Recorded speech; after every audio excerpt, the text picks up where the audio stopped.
नमस्कार दोस्तों, हमारे चैनल में आपका तहे दिल से स्वागत है।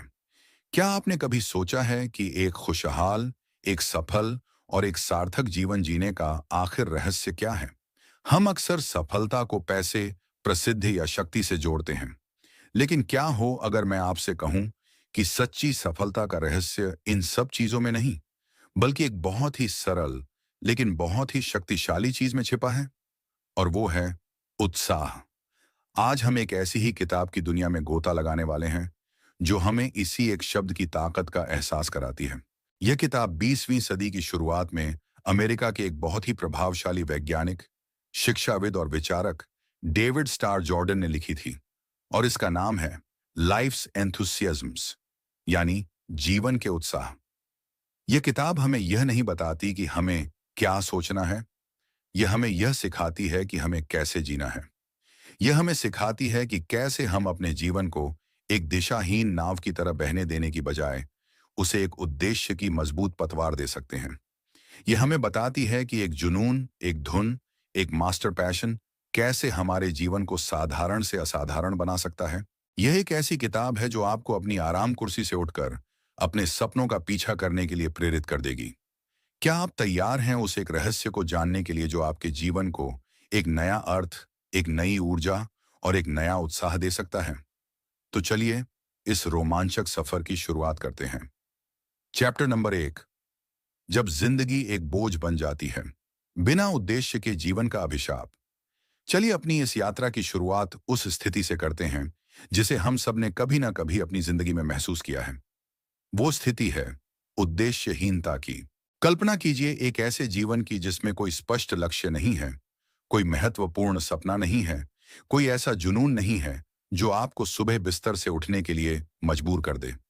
आप रोज सुबह उठते हैं, वही रोजमर्रा के काम करते हैं, ऑफिस जाते हैं, शाम को घर आते हैं, खाना खाते हैं, टीवी देखते हैं और सो जाते हैं। दिन हफ्तों में बदलते हैं, हफ्ते महीनों में और महीने सालों में, और आपको यह एहसास होता है कि आप बस जी नहीं रहे हैं, आप बस समय काट रहे हैं। आपकी जिंदगी एक रोमांचक यात्रा की तरह नहीं, बल्कि एक उबाऊ, थका देने वाली ड्रजरी, यानी घोर परिश्रम की तरह लगती है। डेविड स्टार जॉर्डन अपनी किताब की शुरुआत इसी दुखद तस्वीर से करते हैं। वे कहते हैं कि दुनिया में ज्यादातर लोगों की यही कहानी है। वे एक ऐसा जीवन जीते हैं जिसमें कोई एकता नहीं है, कोई दिशा नहीं है। उनका जीवन हजारों छोटे छोटे असंबद्ध कामों और चिंताओं का एक बिखरा हुआ ढेर मात्र है। आज वे इस चीज के बारे में चिंता करते हैं, कल किसी और चीज के बारे में। आज वे इस शौक को अपनाते हैं, कल उसे छोड़कर किसी और के पीछे भागने लगते हैं। उनका मन एक बंदर की तरह है जो एक डाल से दूसरी डाल पर कूदता रहता है, लेकिन पहुंचता कहीं नहीं। जॉर्डन कहते हैं कि यह उद्देश्यहीनता ही इंसान के जीवन की सबसे विशाल त्रासदी और सबसे विशाल बुराइयों की जड़ है। जब एक इंसान के पास कोई महत्वपूर्ण, कोई सार्थक लक्ष्य नहीं होता, तो उसका मन खाली हो जाता है, और एक खाली मन शैतान का घर होता है।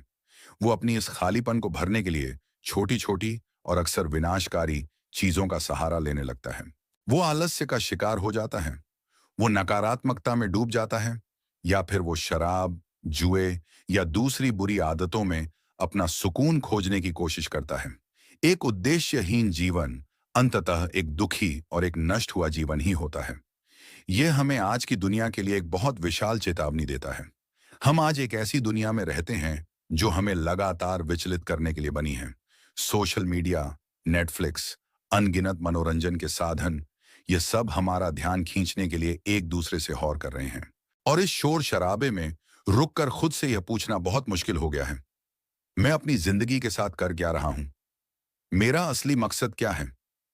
हम अक्सर दूसरों के बनाए हुए रास्तों पर ही चलते रहते हैं। समाज ने, परिवार ने जो हमसे उम्मीदें की हैं, हम उन्हीं को पूरा करने में अपनी पूरी जिंदगी लगा देते हैं, और हम कभी खुद से यह नहीं पूछते कि मैं सच में क्या चाहता हूं। जॉर्डन का यह पहला चैप्टर हमें इसी नींद से जगाने की एक कोशिश है। यह हमें एक आईना दिखाता है और हमसे यह असहज करने वाला सवाल पूछता है, क्या आप अपनी जिंदगी जी रहे हैं या जिंदगी आपको जी रही है? मायना, क्या आपकी जिंदगी में कोई ऐसा एक विशाल उत्साह है जिसके लिए आप कुछ भी करने को तैयार हैं? अगर आपका जवाब नहीं है, तो घबराने की बात नहीं है, क्योंकि यह किताब हमें इसी समस्या का समाधान भी बताती है। जॉर्डन कहते हैं कि इस उद्देश्यहीनता के अभिशाप से बाहर निकलने का एक ही रास्ता है, और वो रास्ता है अपने लिए एक मालिक चुनना। लेकिन यह मालिक कौन है और हम उसे कैसे चुनें? इस रहस्य से पर्दा उठेगा अगले और शायद सबसे महत्वपूर्ण चैप्टर में। चैप्टर नंबर 2, अपना मालिक खुद चुने, एक जुनून जो जिंदगी बदल दे। पिछले चैप्टर में हमने उद्देश्यहीन जीवन की उस अंधेरी और निराशाजनक तस्वीर को देखा। तो इस अंधेरे से बाहर निकलने का रास्ता क्या है? डेविड स्टार जॉर्डन हमें एक बहुत ही शक्तिशाली और बहुत ही सरल समाधान देते हैं। वे कहते हैं, अपना मालिक खुद चुने। यह सुनकर आपको शायद कुछ अजीब लगा होगा। मालिक? हम तो आजाद होना चाहते हैं, किसी का गुलाम क्यों बने? लेकिन जॉर्डन यहाँ किसी इंसान रूपी मालिक की बात नहीं कर रहे हैं। उनका मालिक एक रूपक है, एक बहुत ही गहरा रूपक। जॉर्डन के लिए आपका मालिक आपका वो एक विशाल जुनून है, वो एक विशाल उद्देश्य है, वो एक विशाल उत्साह है, जिसके लिए आप अपनी पूरी जिंदगी, अपनी पूरी ऊर्जा और अपना पूरा समर्पण लगा देने को तैयार हैं। ये कुछ भी हो सकता है। ये विज्ञान का कोई क्षेत्र हो सकता है, जैसे कि एक नई दवा की खोज करना। ये कला का कोई रूप हो सकता है, जैसे कि एक महान संगीतकार बनना। ये कोई सामाजिक या नैतिक कारण हो सकता है, जैसे कि गरीबी मिटाना या पर्यावरण की रक्षा करना। यह आपका अपना व्यवसाय खड़ा करने का सपना हो सकता है, या यह सिर्फ एक अच्छा माता पिता बनने और अपने बच्चों को एक बेहतर इंसान बनाने का गहरा संकल्प भी हो सकता है। महत्वपूर्ण यह नहीं है कि वो मालिक क्या है, महत्वपूर्ण यह है कि आपके पास एक मालिक हो। यह एक मालिक को चुनने का विचार इतना शक्तिशाली क्यों है? क्योंकि जिस पल आप अपने जीवन को किसी एक महान उद्देश्य के प्रति समर्पित कर देते हैं, उसी पल आपकी बिखरी हुई जिंदगी एक लेजर बीम की तरह केंद्रित हो जाती है। अब आपके पास एक दिशा है, एक नक्शा है, एक उत्तर सितारा है। अब आपके लिए रोजमर्रा के छोटे छोटे फैसले लेना बहुत आसान हो जाता है। आपको क्या अध्ययन करना है? आपको वो अध्ययन करना है जो आपको आपके लक्ष्य के करीब ले जाए। आपको किन लोगों से मिलना है? आपको उन लोगों से मिलना है जो आपको प्रेरित करें और आपको आगे जाने में मदद करें। आपको अपना समय और अपनी ऊर्जा कहाँ लगानी है? आपको उसे उन कामों में लगाना है जो आपके उस एक मालिक की सेवा करते हों। जॉर्डन कहते हैं कि जिस व्यक्ति को यह पता होता है कि वो कहाँ जा रहा है, दुनिया उसके लिए रास्ता छोड़ देती है। एक उद्देश्यपूर्ण जीवन एक चुंबक की तरह होता है, जो सही अवसरों को, सही लोगों को और सही संसाधनों को अपनी ओर खींचता है। जब आप अपने जुनून के प्रति पूरी तरह से समर्पित होते हैं, तो आपकी ऊर्जा संक्रामक हो जाती है। लोग आपकी मदद करना चाहते हैं, वे आपके मिशन का हिस्सा बनना चाहते हैं। इसके विपरीत, जिस व्यक्ति के पास कोई एक मालिक नहीं होता, जॉर्डन हमें एक बहुत ही शक्तिशाली चुनाव करने के लिए कह रहे हैं। आप किसकी सेवा करना चाहते हैं? अपने सबसे ऊंचे, सबसे महान आदर्श की, या अपनी सबसे छोटी, सबसे कमजोर प्रवृत्तियों की? यह हमें हमारे अपने जीवन के बारे में एक बहुत ही महत्वपूर्ण सवाल पूछने पर मजबूर करता है।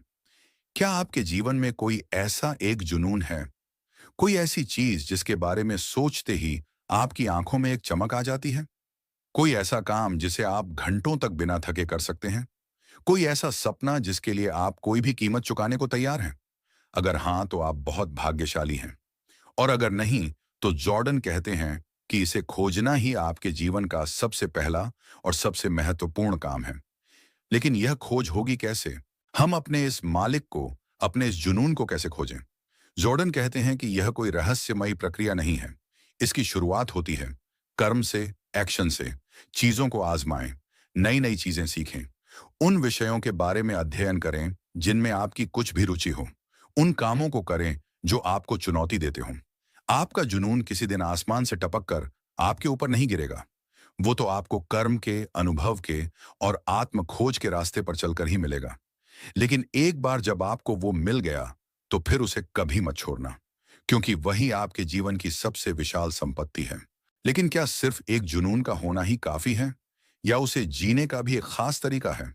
चैप्टर नंबर 3, जब कर्म ही पूजा बन जाता है, उत्साह का सच्चा अर्थ। अब जब हमने अपने जीवन के लिए एक मालिक, एक जुनून, एक उद्देश्य चुन लिया है, तो अगला सवाल आता है, अब क्या? क्या सिर्फ एक लक्ष्य का होना ही काफी है? डेविड स्टार जॉर्डन कहते हैं, नहीं, लक्ष्य का होना तो सिर्फ पहला कदम है। असली जादू, असली परिवर्तन तो तब शुरू होता है जब आप उस लक्ष्य को एक खास रवैये के साथ, एक खास भावना के साथ जीना शुरू करते हैं। और वो रवैया है उत्साह।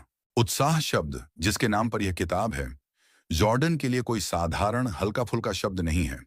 यह सिर्फ खुश या उत्साहित होने के बारे में नहीं है। एंथुसियाज्म शब्द ग्रीक भाषा के दो शब्दों से मिलकर बना है। एन जिसका मतलब है अंदर, और थियोस जिसका मतलब है ईश्वर। तो एंथुसियाज्म का शाब्दिक अर्थ है जिसके अंदर ईश्वर हो। ये एक तरह की दिव्य प्रेरणा, एक तरह की आंतरिक आग, एक तरह का पवित्र जुनून है। जब आप अपने काम को इस उत्साह के साथ करते हैं, तो वो काम सिर्फ एक काम नहीं रह जाता। वो एक पूजा बन जाता है, एक मिशन बन जाता है, आपके होने का एक विस्तार बन जाता है। जॉर्डन हमें दो तरह के लोगों के बीच का फर्क दिखाते हैं। एक वो व्यक्ति है जो अपने काम को सिर्फ एक नौकरी की तरह करता है, एक बोझ की तरह जिसे उसे हर रोज सुबह 9 से शाम 5 तक ढोना होता है। वो घड़ी देखता रहता है, वो बस अपनी सैलरी का इंतजार करता है, और वो अपने काम में कोई खुशी या कोई मतलब नहीं खोज पाता। ये एक ड्रज है, एक घोर परिश्रमी है। और दूसरा वो व्यक्ति है जो अपने काम को एक उत्साह के साथ करता है। वो अपने काम से प्यार करता है, वो उसमें अपनी पूरी आत्मा डाल देता है, वो उसे और भी बेहतर, और भी सुंदर बनाने के लिए लगातार सोचता रहता है। उसके लिए उसका काम कोई बोझ नहीं है, वो तो उसके आत्म अभिव्यक्ति का, उसकी रचनात्मकता का एक माध्यम है। वो घड़ी नहीं देखता, क्योंकि वो अपने काम में इतना खोया हुआ है कि उसे समय का पता ही नहीं चलता। यही वो व्यक्ति है जो सच में जिंदा है। जॉर्डन का संदेश बहुत ही सरल और बहुत ही गहरा है। आप जो भी करें, उसे अपने पूरे दिल से करें। मुय्या, चाहे आपका काम दुनिया की नजरों में कितना भी छोटा या कितना भी महत्वहीन क्यों न लगे, अगर आप उसे उत्साह के साथ करते हैं, तो वो एक महान कार्य बन जाता है।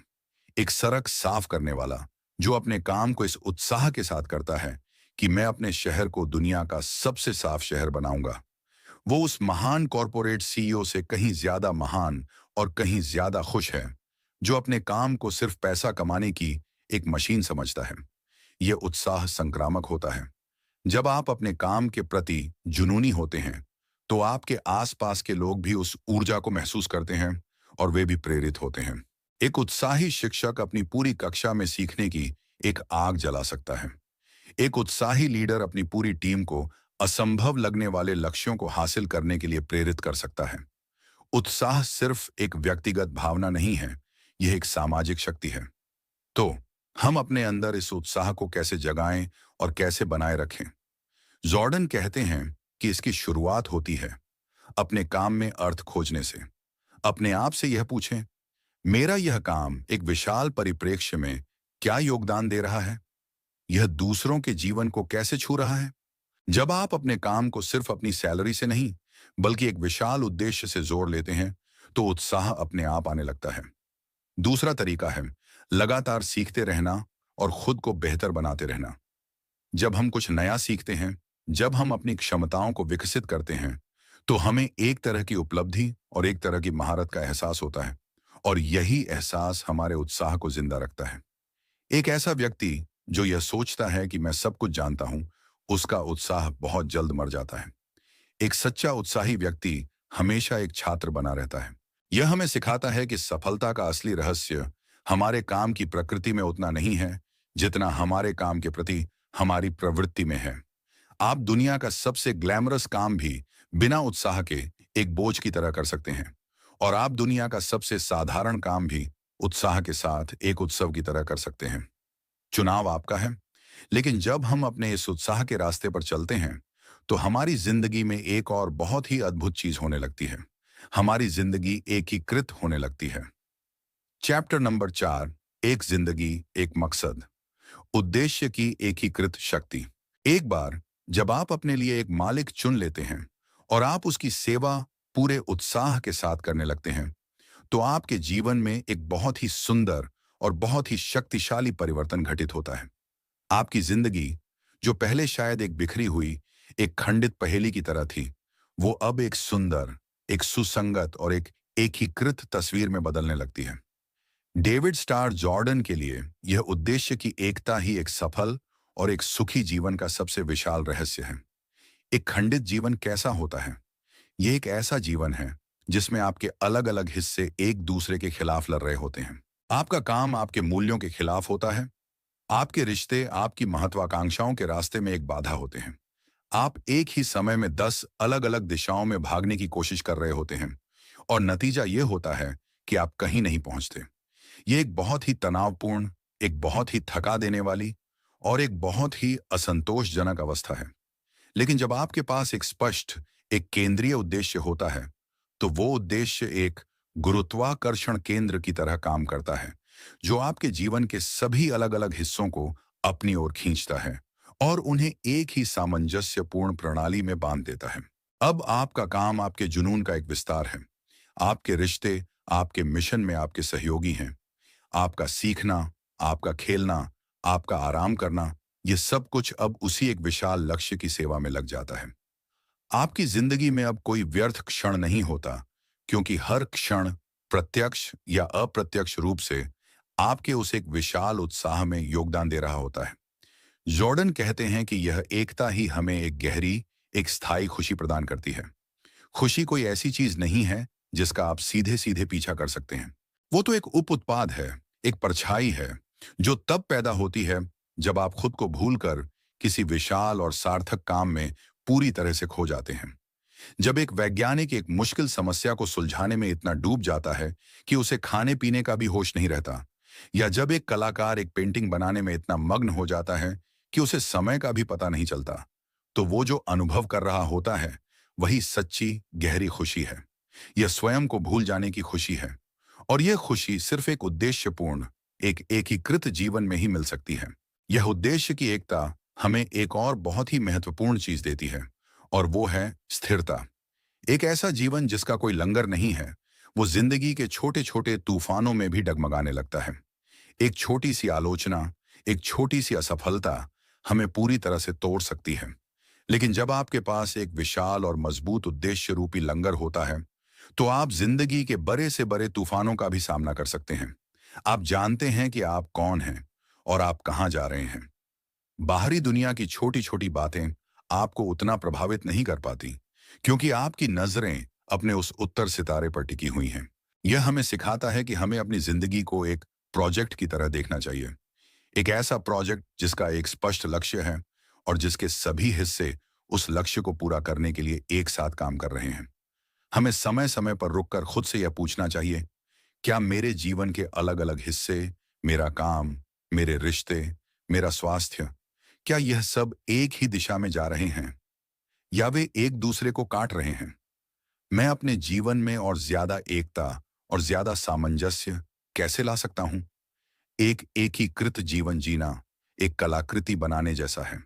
इसमें समय लगता है, इसमें मेहनत लगती है, इसमें सचेत प्रयास लगता है, लेकिन इसका जो अंतिम परिणाम होता है वो एक बहुत ही सुंदर, एक बहुत ही मजबूत और एक बहुत ही सार्थक जीवन होता है।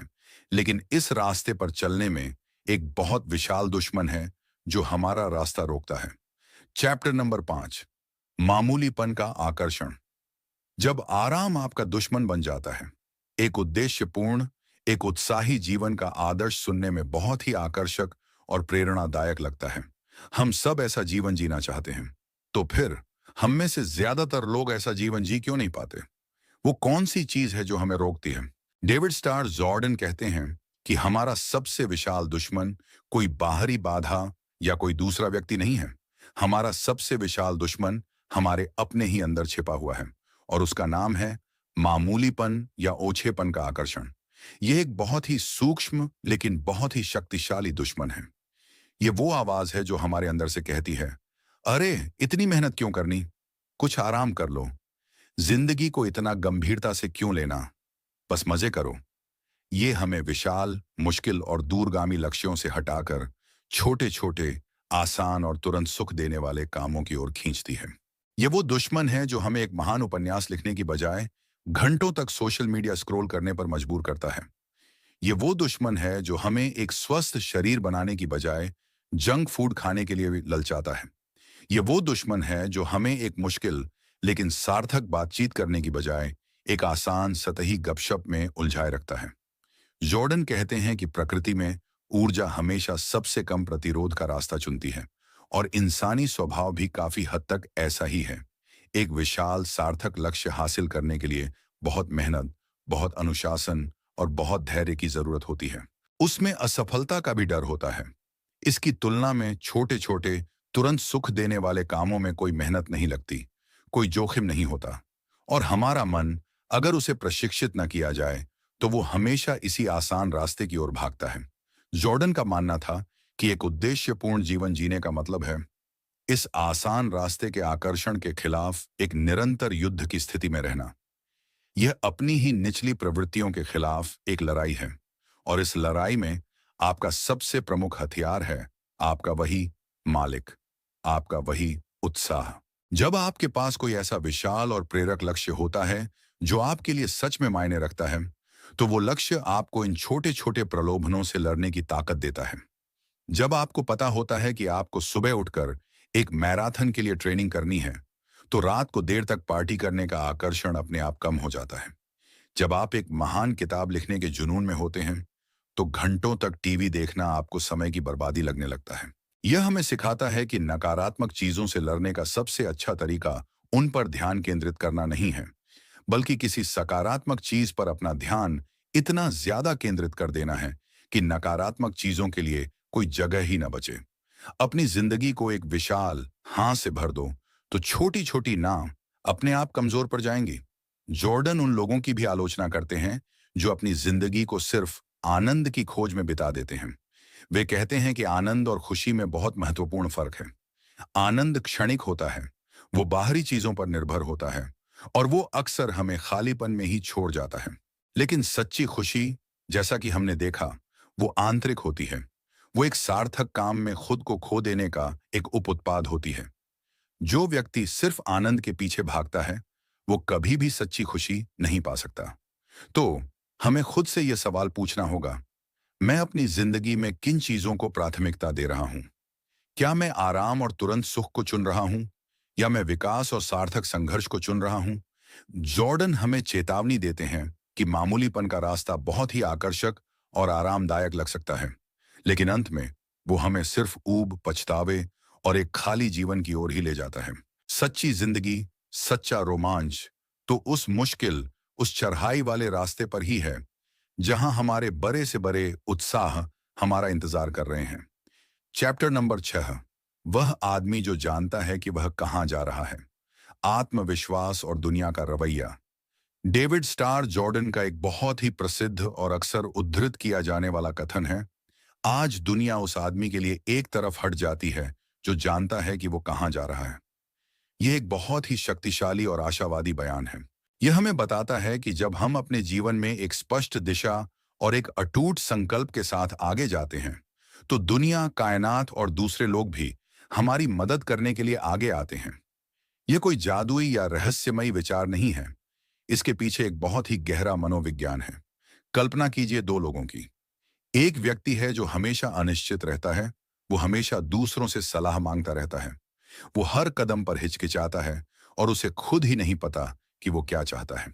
अब कल्पना कीजिए एक दूसरे व्यक्ति की, जिसकी आंखों में एक चमक है, जिसकी चाल में एक आत्मविश्वास है, और जो बिल्कुल स्पष्ट रूप से जानता है कि उसका लक्ष्य क्या है और वो उसे कैसे हासिल करने वाला है। आप इन दोनों में से किस पर ज्यादा भरोसा करेंगे? आप किसकी मदद करना चाहेंगे? आप किसे एक लीडर के रूप में चुनेंगे? जाहिर है, दूसरे व्यक्ति को। जॉर्डन कहते हैं कि जब आपके अंदर एक स्पष्ट उद्देश्य और एक गहरा उत्साह होता है, तो वो आपके पूरे व्यक्तित्व से, आपकी बॉडी लैंग्वेज से, आपकी बातों से झलकता है। और यह आत्मविश्वास और यह ऊर्जा दूसरों को आपकी ओर आकर्षित करती है। लोगों को उन लोगों के साथ जुड़ना अच्छा लगता है जो सकारात्मक होते हैं, जो ऊर्जा से भरे होते हैं, और जिन्हें यह पता होता है कि वे क्या कर रहे हैं। जब आप अपने सपने के बारे में एक जुनून के साथ बात करते हैं, तो दूसरे लोग भी उस सपने में विश्वास करने लगते हैं। वे आपके मिशन का हिस्सा बनना चाहते हैं। इसके अलावा, जब आपके पास एक स्पष्ट लक्ष्य होता है, तो आपका दिमाग एक तरह के फिल्टर की तरह काम करने लगता है। वो अपने आप उन अवसरों, उन सूचनाओं और उन लोगों को पहचानने लगता है जो आपके लक्ष्य से संबंधित हैं। और बाकी सबको नजरअंदाज कर देता है। आपने शायद यह अनुभव किया होगा। जब आप एक नई कार खरीदने का फैसला करते हैं, मान लीजिए एक लाल रंग की कार, तो अचानक आपको सड़कों पर हर तरफ वही लाल रंग की कार दिखाई देने लगती है। वो कारें पहले भी वहीं थीं, लेकिन आपका दिमाग उन पर ध्यान नहीं दे रहा था। अब, क्योंकि आपके पास एक स्पष्ट लक्ष्य है, आपका दिमाग उन अवसरों के प्रति जागृत हो गया है। जॉर्डन कहते हैं कि मौके हर तरफ हैं। सवाल यह है कि क्या आप उन्हें देखने के लिए तैयार हैं? क्या आपके पास वो स्पष्ट दृष्टि है जो उन मौकों को पहचान सके? हमें एक निष्क्रिय, एक पीड़ित की मानसिकता से बाहर निकलकर एक सक्रिय, एक निर्माता की मानसिकता को अपनाना होगा। हमें यह विश्वास करना होगा कि हम अपनी किस्मत खुद बना सकते हैं। लेकिन इस आत्मविश्वास का मतलब अहंकार या घमंड नहीं है।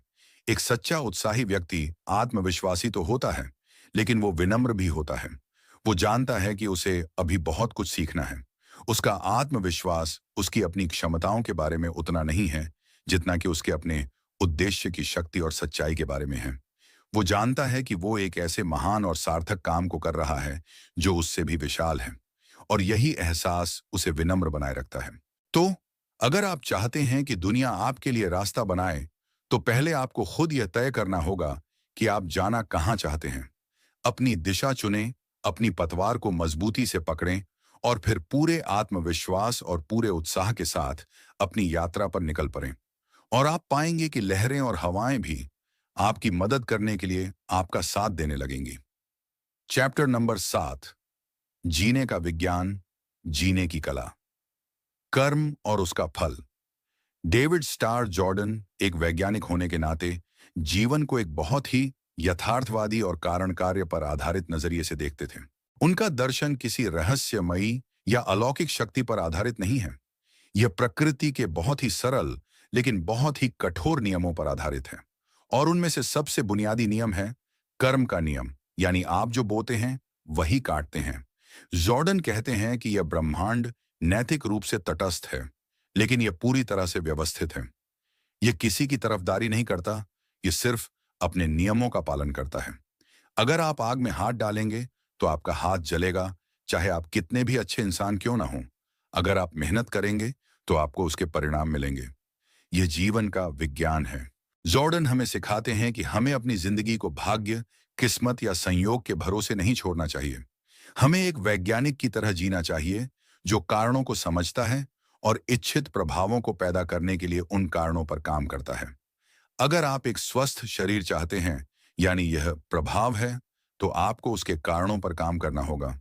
यानी आपको अच्छा भोजन करना होगा, नियमित रूप से व्यायाम करना होगा और पर्याप्त नींद लेनी होगी। आप सिर्फ प्रार्थना करके या उम्मीद करके एक स्वस्थ शरीर नहीं पा सकते। अगर आप एक सफल व्यवसाय चाहते हैं, तो आपको उसके कारणों पर काम करना होगा।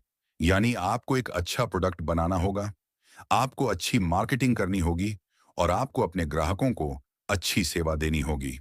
यह एक बहुत ही सीधी सादी, एक बहुत ही नो नॉनसेंस फिलॉसफी है। यह हमें हर तरह के बहानों और आत्मदया से बाहर निकालती है।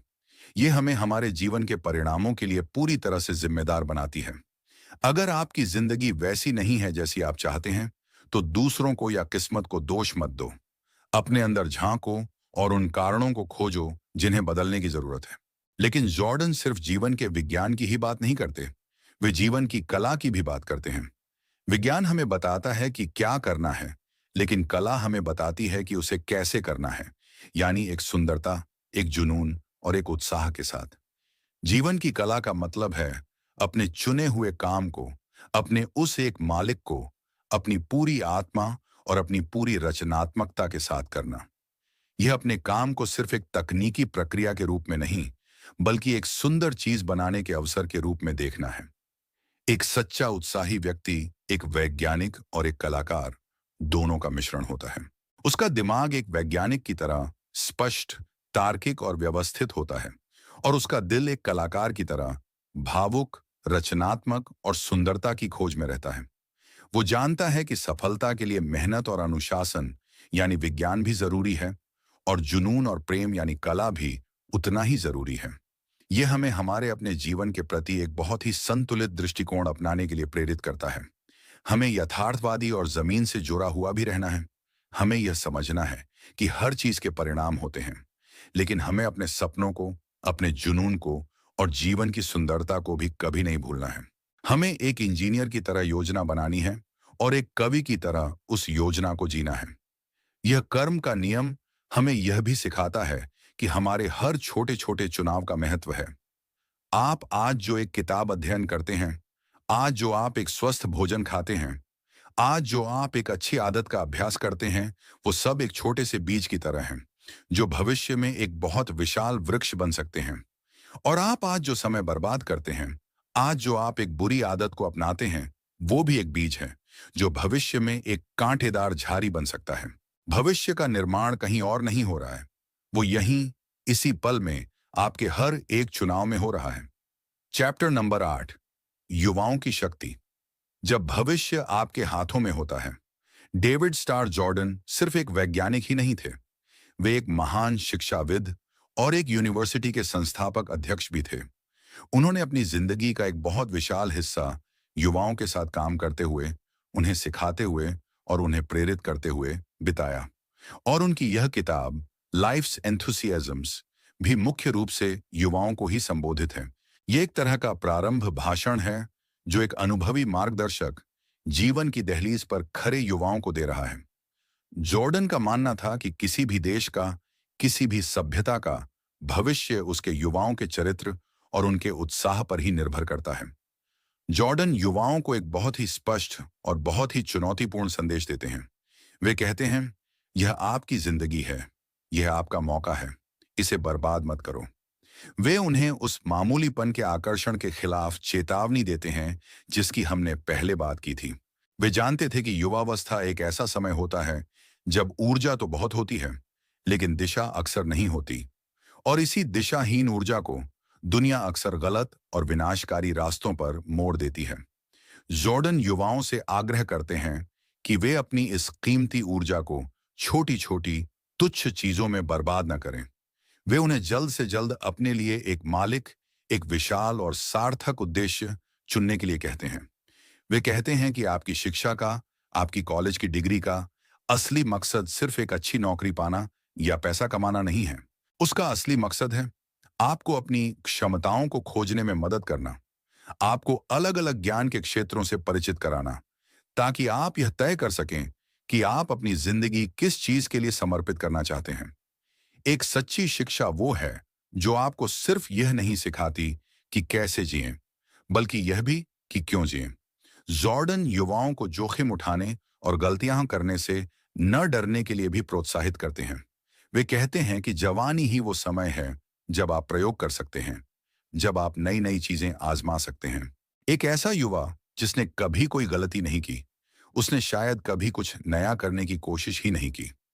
महत्वपूर्ण यह नहीं है कि आप गिरते नहीं हैं, महत्वपूर्ण यह है कि आप हर बार गिरकर फिर से उठ खड़े होते हैं और अपनी गलतियों से सीखते हैं।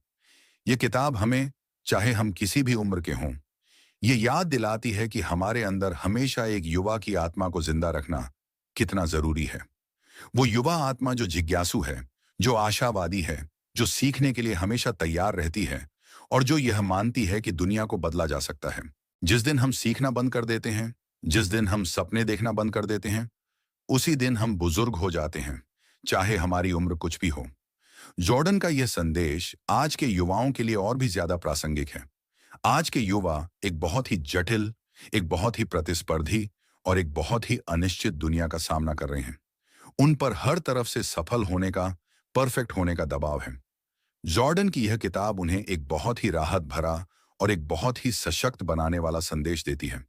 वो कहती है, आपको सब कुछ करने की जरूरत नहीं है, आपको सिर्फ एक चीज खोजने की जरूरत है, वो एक चीज जो आपसे प्यार करती है, और फिर उसे अपनी पूरी ताकत, अपने पूरे दिल और अपने पूरे उत्साह के साथ करो, और बाकी सब कुछ अपने आप सही जगह पर आ जाएगा। लेकिन इस रास्ते पर एक बहुत विशाल नैतिक खतरा भी है। चैप्टर नंबर 9, एक महान विचारक का अंधेरा पक्ष, उत्साह और यूजीनिक्स का खतरनाक संगम।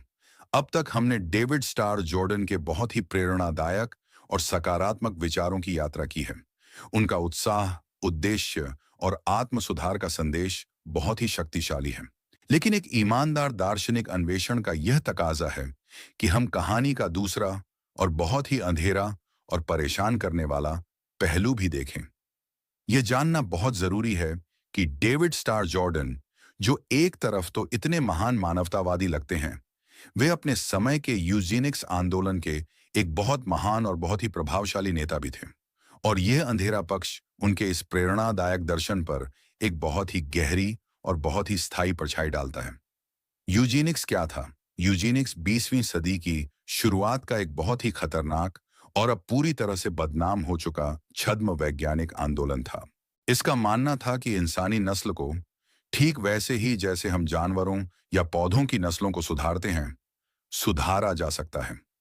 इसका तरीका था अच्छे जीन्स वाले यानी फिट लोगों को ज्यादा बच्चे पैदा करने के लिए प्रोत्साहित करना और बुरे जीन्स वाले यानी अनफिट लोगों को बच्चे पैदा करने से रोकना। यह डार्विन के योग्यतम की उत्तरजीविता के सिद्धांत का एक बहुत ही भद्दा और बहुत ही क्रूर सामाजिक अनुप्रयोग था। तो फिट कौन थे और अनफिट कौन थे? यूजेनिक्स के समर्थकों के लिए, जो अक्सर खुद अमीर, शिक्षित और उत्तरी यूरोपीय मूल के गोरे लोग होते थे, फिट लोग वे ही थे जो उनके जैसे थे, और अनफिट लोग थे गरीब, अशिक्षित, अश्वेत, अप्रवासी और मानसिक या शारीरिक रूप से विकलांग लोग। इस आंदोलन के कारण अमेरिका और दूसरे देशों में बहुत ही भयानक कानून बनाए गए, जिनके तहत हजारों लाखों अनफिट माने जाने वाले लोगों की उनकी मर्जी के बिना जबरन नसबंदी कर दी गई, ताकि वे अपने बुरे जीन्स को आगे न बढ़ा सकें। यह आंदोलन बाद में हिटलर और नाजियों की नस्लीय शुद्धता की भयावह नीतियों के लिए भी एक वैचारिक आधार बना। और डेविड स्टार जॉर्डन, हमारे इस किताब के लेखक, इस आंदोलन के एक बहुत महान नायक थे। उन्होंने इस विषय पर बहुत कुछ लिखा, उन्होंने बहुत सारे भाषण दिए और उन्होंने अपनी वैज्ञानिक प्रतिष्ठा का इस्तेमाल इस खतरनाक विचारधारा को बढ़ावा देने के लिए किया। वे युद्ध के भी एक बहुत महान विरोधी थे, लेकिन उनका एक मुख्य तर्क यह था कि युद्ध देश के सबसे फिट और सबसे अच्छे नौजवानों को मार देता है, जिससे नस्ल कमजोर हो जाती है। अब जब हम इस भयानक संदर्भ को जानते हैं, तो उनकी किताब लाइफ्स एंथुसियाज्म्स के कुछ विचार हमें एक बिल्कुल अलग और बहुत ही भयावह रोशनी में दिखाई देने लगते हैं। जब वे एक मजबूत, एक सक्षम और एक सफल जीवन जीने की बात करते हैं, तो हमारे मन में यह सवाल उठता है कि वे किन लोगों की बात कर रहे हैं, और उन लोगों का क्या जिन्हें वे कमजोर, अक्षम या विफल मानते थे। जब वे उद्देश्यपूर्ण और उत्साही जीवन को इतना महत्व देते हैं, तो क्या वे यह भी कह रहे हैं कि जिन लोगों का जीवन उन्हें उद्देश्यहीन या आलसी लगता है, उनका कोई मूल्य नहीं है? यह एक बहुत ही असहज करने वाला और बहुत ही महत्वपूर्ण सबक है। यह हमें सिखाता है कि विचार वैक्यूम में मौजूद नहीं होते। वे एक व्यक्ति के और एक समाज के पूरे विश्व दृष्टिकोण का हिस्सा होते हैं, और कभी-कभी बहुत ही प्रेरणादायक और सकारात्मक लगने वाले विचारों का इस्तेमाल बहुत ही भयानक और अमानवीय उद्देश्यों को सही ठहराने के लिए भी किया जा सकता है। यह हमें यह भी सिखाता है कि हमें अपने नायकों का अंधानुकरण नहीं करना चाहिए। हमें उनकी अच्छाइयों से सीखना चाहिए, लेकिन हमें उनकी कमजोरियों और उनकी खतरनाक गलतियों को भी पहचानने और उनकी आलोचना करने की हिम्मत रखनी चाहिए। नॉर्मन क्रेसमन की तरह हमें यहां भी एक पुल बनाना है, एक ऐतिहासिक समझ का पुल। हमें जॉर्डन को उनके अपने समय के पूर्वाग्रहों के संदर्भ में समझना है, लेकिन हमें उन्हें उन पूर्वाग्रहों के लिए माफ नहीं करना है। उनकी यूजेनिक्स की वकालत एक बहुत विशाल और एक बहुत ही हानिकारक नैतिक विफलता थी, और यह हमेशा उनकी विरासत पर एक काले धब्बे की तरह रहेगी। और यह हमें उनके सकारात्मक संदेश को भी एक ज्यादा आलोचनात्मक और एक ज्यादा सावधान नजरिए से देखने के लिए मजबूर करता है। चैप्टर नंबर 10, आज के लिए सबक, एक जटिल विरासत का क्या करें। हम डेविड स्टार जॉर्डन के इस प्रेरणादायक लेकिन साथ ही बहुत ही परेशान करने वाले विचारों की यात्रा के अंत पर हैं। हमने एक ऐसा दर्शन देखा जो हमें एक उद्देश्यपूर्ण, एक उत्साही और एक सफल जीवन जीने के लिए प्रेरित करता है। लेकिन हमने यह भी देखा कि इस दर्शन का स्रोत एक ऐसा व्यक्ति था जिसके कुछ विचार बहुत ही खतरनाक और अमानवीय थे। तो अंत में हम इस जटिल विरासत का क्या करें? हम जॉर्डन से आज के लिए क्या सीख सकते हैं, और हमें उनकी किन बातों से सावधान रहना चाहिए? सबसे पहले हमें उनके उस केंद्रीय, उस सकारात्मक संदेश की शक्ति को स्वीकार करना चाहिए। एक विशाल उद्देश्य खोजो और उसे अपने पूरे उत्साह के साथ जियो का यह विचार आज भी उतना ही शक्तिशाली और उतना ही प्रासंगिक है जितना वो 100 साल पहले था। यह हमें आज की इस विचलित और अक्सर अर्थहीन लगने वाली दुनिया में एक दिशा, एक फोकस और एक गहरे संतोष को खोजने का एक बहुत ही व्यावहारिक रास्ता दिखाता है। यह हमें एक निर्माता बनने के लिए, अपनी जिंदगी की बागडोर अपने हाथों में लेने के लिए और उसे एक सार्थक परियोजना बनाने के लिए प्रेरित करता है। यह एक ऐसा संदेश है जिसे हमें जॉर्डन के व्यक्तिगत दोषों के बावजूद अपनाना चाहिए और उससे सीखना चाहिए। दूसरा, जॉर्डन का काम हमें चरित्र के महत्व की याद दिलाता है। हम आज एक ऐसी दुनिया में रहते हैं जो अक्सर व्यक्तित्व पर, यानी बाहरी दिखावे, करिश्मे और सफलता पर ज्यादा जोर देती है। जॉर्डन उस पुरानी परंपरा का हिस्सा थे जो मानती थी कि असली मूल्य बाहरी उपलब्धियों में नहीं, बल्कि आंतरिक गुणों जैसे कि अनुशासन, अटूट संकल्प और सत्यनिष्ठा में है।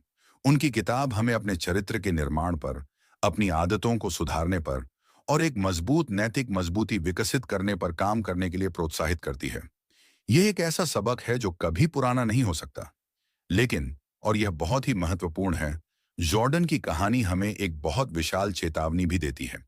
वो हमें दिखाती है कि कैसे सफलता, फिटनेस और सुधार जैसे सकारात्मक लगने वाले विचारों को भी, जब वे एक खास तरह की विचारधारा से जुड़ जाते हैं, तो उन्हें दूसरों को बाहर करने, उन्हें नीचा दिखाने और उन पर अत्याचार करने के लिए इस्तेमाल किया जा सकता है। यह हमें सिखाता है कि हमें हमेशा यह सवाल पूछना चाहिए, किसकी सफलता, किसकी परिभाषा का सुधार और इस सफलता की दौड़ में कौन पीछे छूट रहा है। यह हमें सिखाता है कि एक सच्चा और एक पूर्ण मानवतावादी दर्शन सिर्फ व्यक्तिगत उत्साह के बारे में नहीं हो सकता। उसमें करुणा और समानता के लिए भी जगह होनी ही चाहिए। उसमें न सिर्फ मजबूत के लिए प्रशंसा होनी चाहिए, बल्कि कमजोर के लिए भी देखभाल और सम्मान होना चाहिए। यह वो हिस्सा है जो जॉर्डन के दर्शन में खतरनाक रूप से गायब था। तो अंत में हम जॉर्डन को एक अपूर्ण गुरु के रूप में देख सकते हैं। एक ऐसा गुरु जिसने हमें सफलता और उद्देश्य के बारे में कुछ बहुत ही कीमती सबक सिखाए, लेकिन जो खुद अपनी ही समय की सबसे विशाल नैतिक अंधताओं का शिकार था। और शायद यही सबसे महत्वपूर्ण सबक है। हम सब अपूर्ण हैं। हम सब में कुछ रोशनी है और कुछ अंधेरा है। हमारा काम है दूसरों की रोशनी से सीखना और उनके अंधेरे से सबक लेना, ताकि हम खुद एक कुछ और संपूर्ण, एक कुछ और संतुलित और एक कुछ और करुणामय इंसान बन सकें। जॉर्डन की किताब को हमें एक पवित्र ग्रंथ की तरह नहीं, बल्कि एक ऐतिहासिक दस्तावेज की तरह अध्ययन करना चाहिए। एक ऐसा दस्तावेज जो हमें एक खास समय की आशाओं और उसके खतरों दोनों की एक शक्तिशाली झलक देता है। और इसी के साथ दोस्तों, हम आज इस अद्भुत यात्रा के अंत पर पहुंचते हैं। इस प्रेरणादायक लेकिन साथ ही जटिल पुस्तक के आधार पर हमने साथ मिलकर यह जाना कि कैसे एक उद्देश्यपूर्ण और उत्साही जीवन हमें सच्ची खुशी दे सकता है, लेकिन हमें हमेशा अपने विचारों के नैतिक परिणामों के प्रति भी सचेत रहना चाहिए। मुझे उम्मीद है कि इस ऑडियो बुक के जरिए हमने जो कुछ भी सीखा है वह सिर्फ सुनने तक ही सीमित नहीं रहेगा, बल्कि आपके जीवन का मार्गदर्शन भी करेगा। याद रखिएगा, यह ज्ञान केवल जानकारी नहीं है, बल्कि आपके भीतर की अपार क्षमता को जगाने की कुंजी है। यह ऑडियो बुक आपको यह सिखाती है कि कैसे अपने जीवन का एक महत्वपूर्ण उद्देश्य खोजें, कैसे उस उद्देश्य को पूरे उत्साह के साथ जिएं, कैसे अपनी आदतों को सुधारें और कैसे एक एकीकृत और सार्थक जीवन का निर्माण करें। लेकिन सबसे महत्वपूर्ण, यह आपको यह भी सिखाती है कि आप कितने शक्तिशाली हैं और आपके अंदर अपनी जिंदगी को एक दिशा देने और उसे पूरी तरह से जीने की कितनी क्षमता छिपी हुई है। अब जब आप इस ऑडियो बुक को सुनना समाप्त कर रहे हैं, तो मैं आपसे एक अनुरोध करना चाहता हूं। इन सिद्धांतों को याद रखें, इन पर विचार करें और इन्हें अपने दैनिक जीवन में लागू करने का प्रयास करें। और हमेशा याद रखें, आपके भीतर असीम शक्ति है और आप जो भी चाहें पा सकते हैं। आपके इस बहुमूल्य समय के लिए और इस यात्रा में मेरे साथ जुड़ने के लिए दिल से धन्यवाद।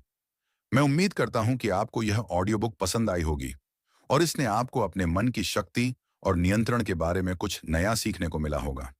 अगर आपको यह ऑडियो बुक पसंद आई तो इसे लाइक करें, अपने दोस्तों और परिवार के साथ साझा करना न भूलें, ताकि वे भी इस ज्ञान का लाभ उठा सकें।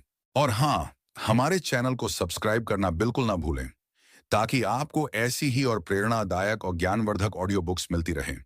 और हाँ, अपनी प्रतिक्रिया हमें कमेंट में जरूर बताएं। आपके विचार और सुझाव हमारे लिए बहुत ही ज्यादा महत्वपूर्ण हैं और हमें भविष्य में और भी बेहतर ऑडियो बुक्स बनाने में मदद करेंगे। तो कृपया कमेंट सेक्शन में अपनी राय जरूर दें। हम जल्द ही एक और नई ऑडियो बुक के साथ वापस आएंगे। तब तक के लिए अपना ख्याल रखिए, सीखते रहिए और हमेशा अपने लक्ष्यों की ओर आगे बढ़ते रहिए। याद रखें, आपके सपने सच हो सकते हैं।